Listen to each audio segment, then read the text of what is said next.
এরকম করে এই সাতটা প্রাণী কি? সুলেমান নবী সারা জাহানের বাদশা ছিলেন। ওনার কাছে একটা সংবাদ আসলো, একজন এসে বলতেছে, ও আল্লাহর পয়গম্বর নবী সুলেমান, অমুক জায়গার মধ্যে একটা কুকুরকে বিষ খাওয়াইয়া মারা হয়েছে। একটা কুকুরকে বিষ খাওয়াইয়া যে মানে এটা মারা হয়েছে। সুলেমান আলাইহিস সালাম ওই জায়গার মধ্যে গেলেন। ওই জায়গার মধ্যে যাওয়ার পর লোকটা বলল যে আপনি আসছেন, খবর দিলে তো আমি যাইতে পারি। সুলেমান আলাইহিস সালাম তখন বললেন কি, তুমি তোমার সারা গ্রামের লোক তুমি জমায়েত করো, আর যদি আমার কথা যদি তুমি মানো তাহলে কি তুমি এবং তোমার বংশধর, তুমি এবং তোমার বংশধর তুমি কি করবা, অভিশাপ থেকে তুমি মুক্তি পাইবা।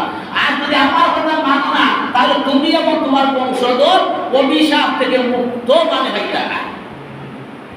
ভাইরা আমার, সমস্ত গ্রামের সমস্ত লোক জমায়েত হইল। সুলেমান আলাইহিস সালাম জবাব দিলেন, তোমরা সাতটা জিনিসকে তোমরা মায়া করিও। এই সাতটা প্রাণী তার দোয়াও কবুল হয়, তার বদুয়াও কবুল হয়। এক নম্বর হচ্ছে কি কবুতর। এক নম্বর হচ্ছে কি কবুতর।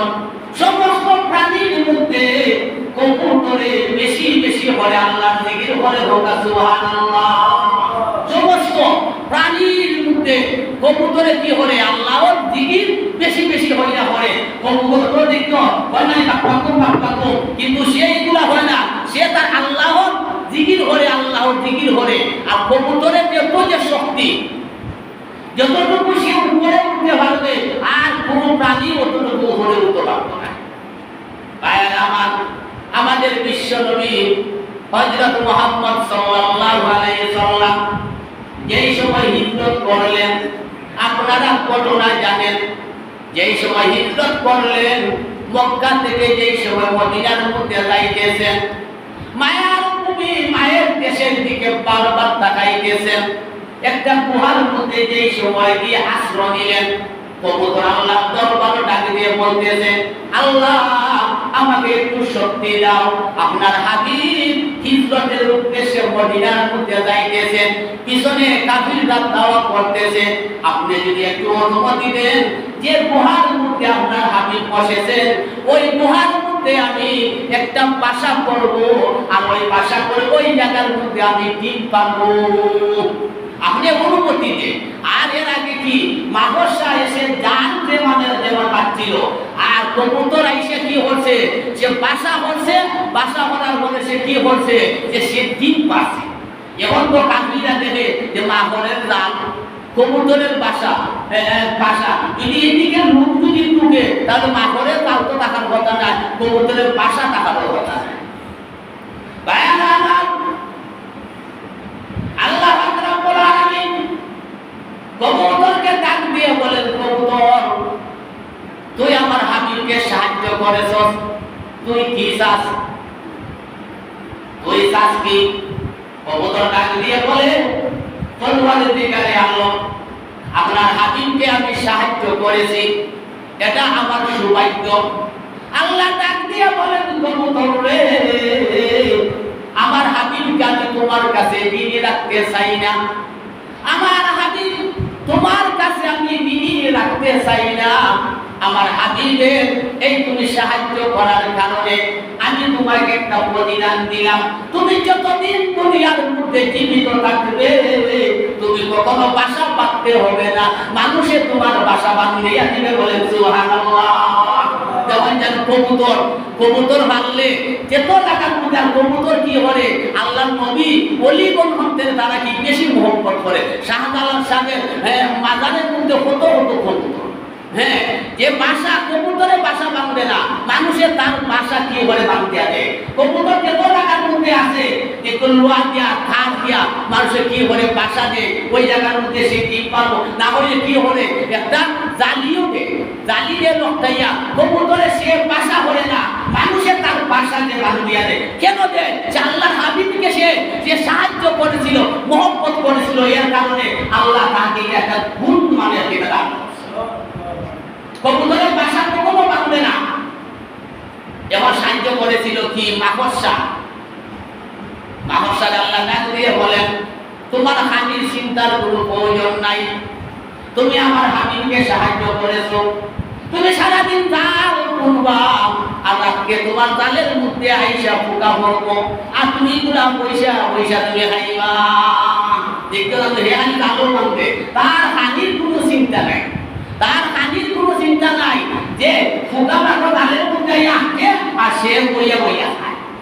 ভাইয়া আমার, সুলেমান নবী বলেছেন 5টা জিনিসকে তোমরা মায়া করিও, এই 5টা জিনিসের দোয়া কবুল হয়, দোয়া কবুল হয়। 1 নম্বরে হচ্ছে কবুতর, 2 নম্বরে হচ্ছে বিড়াল, যেটা আমরা বিলাই বলি বিড়াল, 3 নম্বরে হচ্ছে কি কুকুর, 3 নম্বরে হচ্ছে কুকুর, 4 নম্বর হচ্ছে চড়ুই পাখি, 5 নম্বর হচ্ছে পিপিলিকা। এই 5টা জিনিস আমি আপনাদের সামনে আজকে তুলে ধরতে চাই। কুকুরের আমি একটু মর্যাদা বলেছি, এখন আসল বিড়ালের কথা। যে বিড়ালের কথা যে সুলেমান নবী আলাইহিস সালাম বলেছেন, হুজুর সাল্লাল্লাহু আলাইহি সাল্লাম হাদিস শরীফের মধ্যে এসেছে, একদিন হুজুর সাল্লাল্লাহু আলাইহি সাল্লাম যুদ্ধের ময়দানে যাইবেন। হুজুর সাল্লাল্লাহু আলাইহি সাল্লামের গৃহপালিত একটা বিড়াল ছিল, ওই বিড়ালটা গর্ভবতী ছিল। ওই বিড়াল সামনে এসে হাজির হয়ে গেছে। হুজুর একজন সাহাবীকে ডাক দিয়ে বললেন, সাহাবী রে, তুমি যুদ্ধের ময়দানে যাইবার দরকার নাই, তুমি আমার ওই বিড়ালটাকে তুমি দেখাশোনা করিও। বলেন সুবহানাল্লাহ। ওই যে বিলাই, ওই বিলাই কারণে একটা প্রসিদ্ধ একটা হাদিস আছে, ওই বিলাইকে যে মারার কারণে একজন মহিলা যে উনি জাহান্নামী হয়েছেন, হুজুর সাল্লাল্লাহু আলাইহি সাল্লাম যেই সব মেরাজ শরীফের মধ্যে গেলেন, তখন দেখলেন একজন মহিলা জাহান্নামী। তখন হুজুর সাল্লাল্লাহু আলাইহি সাল্লাম জিবরাইলকে জিজ্ঞাসা করলেন কারণটা কি।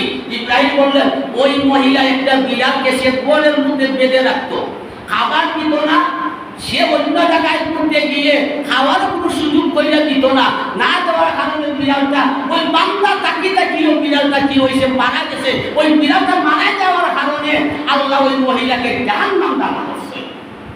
এর জন্য বিড়ালকে কি হতাম আমরা, বিলাই একটা বিড়ালকে কি হতাম, মায়া করতাম, বিড়ালকে খাবার দিতাম, বিড়ালকে হত্যা করতাম না, এগুলা নিষিদ্ধ আছে।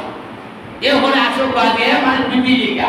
পিপিলিকা বলতে কি, পিপিলিকা যে কত বড় মর্যাদা যদি মানুষে জানতো, পিপিলিকাকে মানুষে মানলো না। সূরায়ে কুরআন শরীফের মধ্যে একটা সূরা আছে আন-নমল। নমল অর্থই যে মানে পিপিলিকা, পিপিলিকা। আন-নমল, নমল শব্দের অর্থ হচ্ছে কিটা, যে মানে পিপিলিকা। পিপিলিকা ব্যবহারে কি হইছে, পিপিলিকা ব্যবহারে আল্লাহ রাব্বুল আলামিন কুরআন শরীফের মধ্যে সূরা নাযিল করেছেন আন, যে মানে নমল। নমল অর্থ হচ্ছে পিপিলিকা। ভাইয়ারা আমার, সুলেমান নবী ওনার বাহিনী নিয়ে যাইতেছেন, পিপিলিকার সর্দার ডাক দিয়ে বলতেছেন, সুলেমান নবীর সৈন্যরা আসতেছে রে, তাড়াতাড়ি তোমরা গর্তের মধ্যে ঢুকে পড়ো, না হলে তার সৈন্য পায়ের সাথে তোমরা মারা যাইবা। হুজুর সাল্লাল্লাহু আলাইহি ওয়াসাল্লাম ইরশাদ করেন, তোমরা পিপিলিকাকে পর্যন্ত মারিও না, যদি তোমরা পিপিলিকাকে মারো তোমাদের দিলে আল্লাহ ক্ষমাইয়া দিবে। পিপিলিকা মানুষের মতো ঘর বাঁধে, মানুষের মতো খাবার যোগায়, পিপিলিকার অনেক মর্যাদা আছে।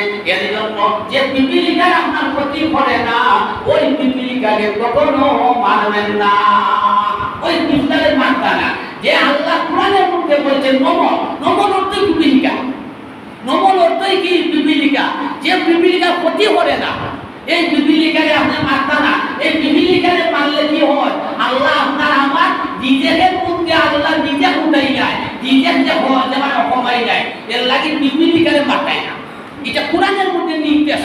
তারপরে হচ্ছে কি চড়ুই পাখি, তারপরে হচ্ছে কি 5টার মধ্যে 4 নম্বরে হচ্ছে কি চড়ুই পাখি। চড়ুই পাখি সে আল্লাহকে বেশি ভয় করে, তার বৈশিষ্ট্য কি হাদিসের মধ্যে, চড়ুই পাখি বেশি আল্লাহকে ভয় করে। আর সব মাখলুকাতের মধ্যে চড়ুই পাখি বেশি আল্লাহ ভয় যে মানে এটা তাওয়াক্কুল মনে করে। যেমন দেখো চড়ুই পাখি যদি আইয়া যে দান ফালাইছই, এই দানের মধ্যে যে আইয়া যদি চড়ুই পাখি খাবার খায়, তার পেট কইরা হে উড়াল দিয়ে যায়নি, কিন্তু এর লোকে হইয়া আর যে মানে কিছু নেয় না, লোকে হইয়া হে নেয় না। আগামী দিন সে কি হবে তা সে চিন্তা করে না, সে আল্লাহর উপর তাওয়াক্কুল করে, যে আল্লাহ আজকে আমাদের দিয়ে দিয়েছে, কালকে অবশ্যই আমাদের দিয়ে দিবে, আর এগুলো সংগ্রহ করার কোনো প্রয়োজন নাই। পাখি কি সবচেয়ে পরিষ্কার প্রাণী, পবিত্র প্রাণী। এর জন্য চড়ুই পাখির অনেক জায়গার মধ্যে বাসা থাকে না অনেক বাড়ির মধ্যে, এগুলা যে মানুষ কি বলবা, এগুলা নিষিদ্ধ। চড়ুই পাখি আল্লাহর তাওয়াক্কুল করে, আর সর্বপ্রথম গুণ হলো কি হয়, চড়ুই পাখি আল্লাহর যে মানে যেটা জিকির করে। ভাইয়ারা আমার, তারপর হচ্ছে কুকুর, তারপর হচ্ছে কুকুর। সুলেমান নবীর জামানায় ওই ব্যক্তি কি হলো, একটা কুকুরকে বিষ খাওয়াইয়া হত্যা করিল, মারল। সুলেমান নবী গিয়া বললেন, তোমার গ্রামের মানুষ সবাইকে দোয়া করো, আমার যদি নির্দেশ মানো তাহলে আল্লাহ রাব্বুল আলামিন তোমাকে এবং তোমার বংশধরকে আল্লাহ যে কি অভিশাপ থেকে মুক্ত দিবেন। তুমি যে বিনা কারণে একটা কুকুর তুমি হত্যা করেছো, বিনা কারণে কুকুর হত্যা করা যাবে না, কুকুর অবশ্যই নাবাদকারী। হুজুর সাল্লাল্লাহু আলাইহি সাল্লাম বলেছেন, কুকুর তোমরা পালতে পারো, সরতে তোমরা পালতে পারো, তোমাদের কৃষি খামার দেখাশোনা করার জন্য, তোমাদের গরু বাছুর দেখাশোনা করার জন্য কুকুর তোমরা পালতে পারো, কিন্তু কুকুর তোমাদের ঘরের মধ্যে যেন না ঢুকে, তোমাদের ছেলে মেয়ের সাথে যেন নাই কুকুর চলাফেরা করে। কুকুর তোমরা বিনা কারণে হত্যা করে না। যদি তোমরা কুকুর বিনা কারণে যদি হত্যা করো তাহলে আল্লাহ রাব্বুল আলামিন তোমার উপরে এবং তোমার বংশধরের উপর লানত ঘোষণা করবে। এর জন্য কুকুর বিনা হিসাবে, কুকুরকে বিনা প্রয়োজনে যে মারতা না, কুকুর আপনি ভালতা ভালো ওই সরতে, কুকুর আবার নাবাক খালি, কুকুর আবার নাবাক খালি, কুকুর আপনার ঘরের মধ্যে ঢুকতো না, বিছনার মধ্যে উঠতো না, আপনার ডেক বাসনও সইতো না, আপনার ছেলে মেয়ের মধ্যে চলাফেরা করতো না। কুকুর আপনি ওই সরতে আপনি ভালতা ভালোই।